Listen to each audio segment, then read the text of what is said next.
Halo, selamat datang di channel Mutiara Publishing di sini.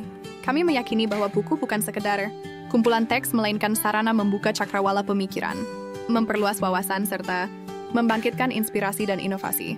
Sosiologi pembangunan sebagai cabang ilmu menawarkan landasan penting untuk memahami pembangunan secara lebih luas.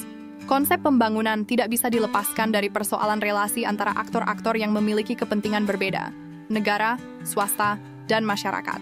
Desa menjadi ruang tarik-menarik di antara ketiganya, karena selain menjadi lokasi sumber daya, desa juga menyimpan potensi besar dalam bentuk tenaga kerja, budaya lokal, serta kearifan komunitas yang bisa dimobilisasi untuk berbagai kepentingan.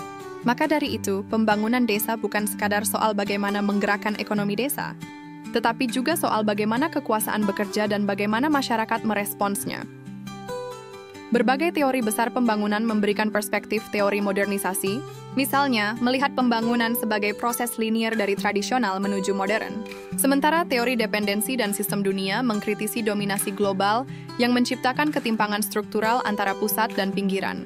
Ketiga pendekatan ini, meskipun memiliki kekurangan dan kritik masing-masing, tetap relevan dalam membantu kita memahami kompleksitas pembangunan di negara-negara berkembang, termasuk Indonesia, di mana desa seringkali menjadi objek sekaligus subjek dari pembangunan itu sendiri. Kebijakan pembangunan desa, seperti implementasi dana desa, memberikan peluang nyata bagi desa untuk membangun berdasarkan kebutuhan dan aspirasi lokal. Namun, efektivitasnya sangat bergantung pada sinergi antara pemerintah pusat dan daerah, pelibatan sektor swasta, serta penguatan kapasitas masyarakat sipil.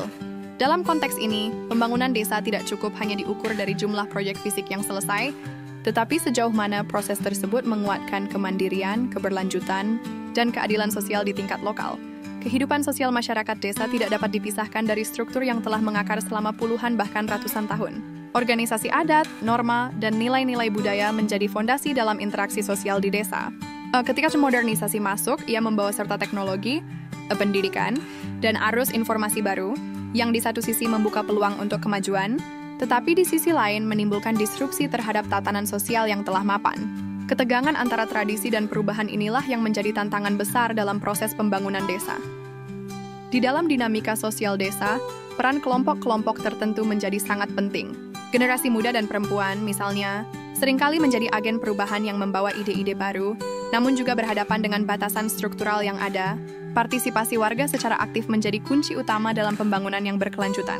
Selain itu, perubahan orientasi ekonomi dari sektor agraris ke non-agraris telah mengubah wajah desa.